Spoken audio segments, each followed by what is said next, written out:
what you call it, I used to tell them about uh, how our people traveled, because that's how I used to do it when I was going to school. We used to have to get up and go to the board with this pointer stick and show them where we lived and how where we traveled and why we went there and when we came back and everything. So this is how I taught them, yeah, and it has a better understanding too. And plus, uh, we had a separate type of class. It was more like we taught them our traditions. We taught them how to make our clothing, how what it was made from, and how it was made, and all the other stuff that came with it. How we got our food, and like some people would say, "Oh, I won't eat that," but in the olden days, we that's what we brought up on. Yeah, like porcupine. They look at it, no, well, I'm not going to touch that, but it's a delicacy. Like it's good, and but you have to know how to clean it, how to skin the animal, and where to start. All that has to be shown to them because it's not in the books anywhere. A lot of stuff is not in the books, and how we used to fish, because I remember growing up, we lived by the ocean, and in the summertime and springtime, we just go down the shore and pick the oysters or whatever and take them home. I couldn't eat them raw. I tried, but I just couldn't do it. So what I would do is take them home, put them in a bucket, take them home, and then cook them. Put them in a pot and then fry them after. And that would be my breakfast. Or I'd go up and pick strawberries and blueberries. And to us, it didn't mean anything if we didn't have any food in the house. We could go out and pick the blueberries or go fishing or do whatever. And we survived. And mind you, we didn't have any furniture in the house, but we always had something on the table to eat. And I guess that was more important. And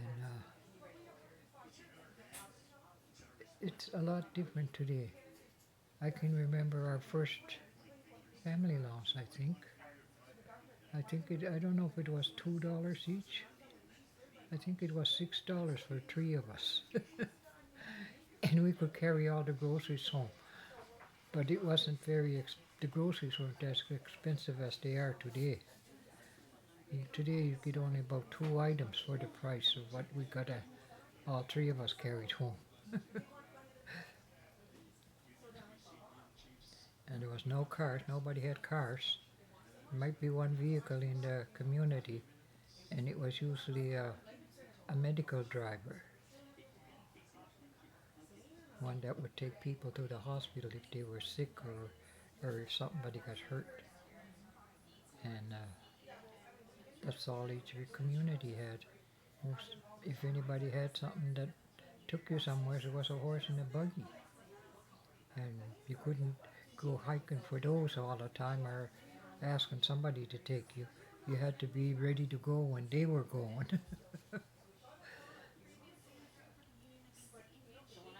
but but everybody managed, and we shared our food. I don't think we do that today. We don't see very much of it. As I remember one time, people used to give us my parents food.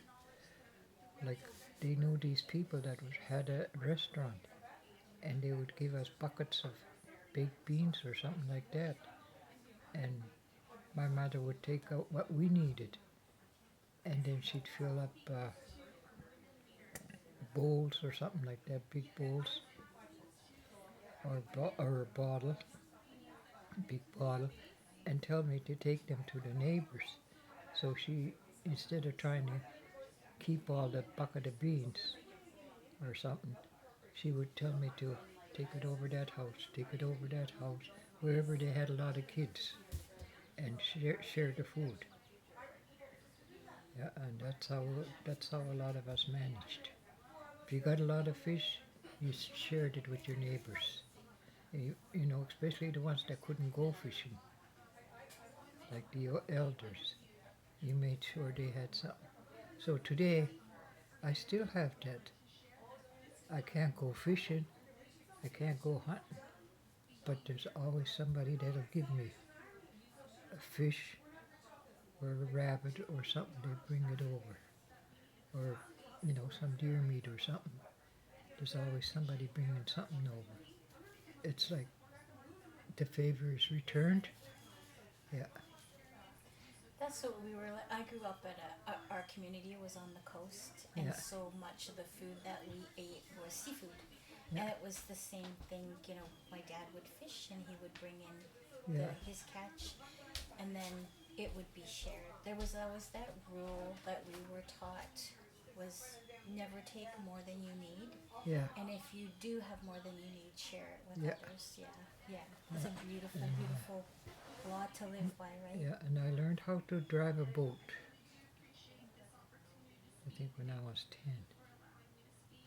We had a neighbor that used to go fishing with my stepfather and our neighbor that was his nephew.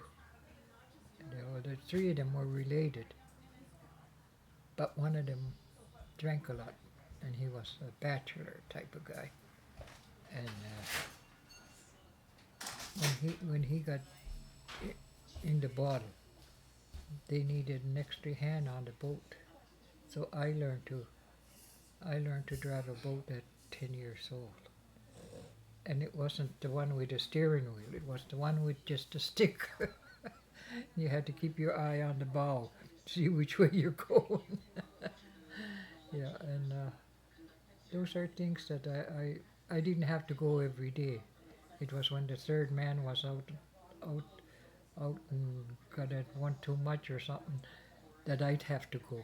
I'd have to be the third person while they're looking after the traps and hauling them in and all that. I'd have to be the one that's to make sure the boat is still in the right position. Yeah. So things like that you learn at a young age. And then we also learned we lived. Oh, you'd have to walk about maybe 2 miles. To me, it felt like more like 5 miles. But when you're a kid, it's a long ways. And there was no vehicles in our community other than the bus driver and the one with the medical. And he's not going to take you to the store. It's for medical, or the bus driver just takes the kids to school. So what we used to do was walk. Wintertime was easier. We could skate. We would skate along the shore and to the store, take our skates off and put our boots on and walk up to the store. But summertime and in the fall we had to walk. We had to walk, and that was longer. But we knew the shortcuts through the woods, and we weren't afraid to go walking in the woods. And I remember one time setting rabbit snares. That was the only time I set them too. And when I went back the next day, went to look for our snares. Couldn't find any of them. What happened was the neighbor's kids were upstairs looking out the window watching, and they seen every move, every place where we set a snare. And they went back and picked all the snares up. So when we went there the next day, we couldn't find anything. Oh, They didn't tell us though until a few years later. They told us.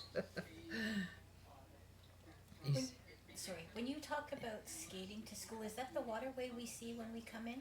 no, Oh, that's in Pictou County. oh, Pictou County. Okay. Yeah, it's because it's right by the shore. And there was a spot there by the lighthouse and the shore that it never froze. But it wasn't very wide. Sometimes it was about that wide. But there was a spot there that, because the tide comes in and it goes out, and there's a channel there, and the boats come in and out. So when it came into the cove, there was a part that was very seldom ever even got that close. So when I had to go to the store to get something in the winter time, I'd forget that same spot, and then I'd have to turn around right fast and then make a run for it and jump over that open ice. But I was lucky I never fell in. We fish out we went ice fishing. We only needed just a piece of stick with string on it. Half the time my hook was a safety pin. I'd bend the end of the safety pin and use it for a hook. And we had a bucket cover with string on both sides, and you let it sink in the water, oh, maybe that deep, after you made the hole in the ice. And then you could sit there and you could see the fish when they swim by, because of the cover of the bucket cover was bright, and it was like a light flashing down on it, and you could see them. And we had spears that my stepfather made, and they were like salmon spears, but they were small, and it was a darning needle that was sharpened, and or a knitting needle that was sharpened, and it was put between a stick like this. The wires are like this, and everything is all wired onto to it, and there's a little nail in there that holds it all together so it doesn't come apart. So when you saw your fish, then you had to have it just right in order to catch the fish. You were spearing the fish, that's what you were doing. And when my mother told me, don't get any more than, because we're getting smelts, so don't get any more than what the length of that handle is. So I put them on there. When I got it full, that was enough. I had to go home. That was enough for all of us to eat. Yeah, but if I could, I would have stayed all day. And we did that. Almost everybody did that. We'd have these homemade sleds. We'd put a big blanket on them and some pillows, and we'd go down there. And a lot of times I got chased home by other elders, because I'd be down there until I got laryngitis. I couldn't talk, and they would tell me, go home. I didn't want to go home. I wanted to fish. But they would put the switches to me, tell me go home. I go home. So half the time I couldn't speak. But Miner's Liniment, a drop of that in a spoonful of sugar, fixed my throat right up. That's what was it? Miner's Liniment. Oh. A spoonful of sugar and a drop of that. And you took it, and the heat would fix your throat. Then I'd be back down there again. Oh. But I couldn't do any of that after I grew up, because you couldn't do that around here. There was no place to do it. And the river down there doesn't freeze over the way it did where we lived. The rivers here flow in and out, but up there it was just the tide that came in and came out. Then when we were kids, we used to go jumping, play hide and seek, and play tag on icebergs. We got all hell for it, but every chance we had, that's what we did. And then I seen an old lady one day taking a walk, and everybody goes this way, but she was going this way. And I thought to myself, I asked this girl, I said, what's your grandmother doing? Oh, she's going fishing. And to me, I was thinking, she ain't got no fishing rod. She's got a stick for a cane. But what she was doing was going where the rocks were, where the rocky bottom was. And she had this stick, and she was going like this, poking it in the. And if there was lobsters in there, they'd grab the stick, and she'd put it out, drop it in her bucket. She got 2 or 3 of them, and then she went home and cooked them. So that's how she was fishing. Smart. Yeah. And I said, you don't need a fishing hook. You don't need no fancy line. Yeah. I said, wintertime we just used a piece of alder stick and put string on it and a crooked safety pin. And the idea, That's innovative, right? yeah, that's the idea of you mesmerize the fish or something, and then you take the spear and get them with the spear. Yeah, and the fish, and we never had bait for them. You know, it's always a piece of red yarn, or something tied to the hook. Yeah, and that would always attract the fish. But that cove used to be just full of people fishing on nice days.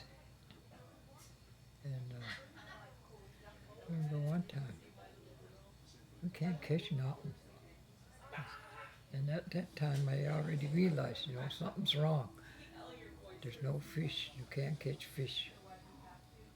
And we were skating around, and then I seen a hole on this side of the water, and then I'll go skating around. I found another hole over this way. I said, that's right from this side of the water to that side. And then when we we saw something sticking out the stick, and what it was a net. These people had a net, and that's why we weren't catching any fish. They were all getting caught on that net that went across the cove before it came into our community.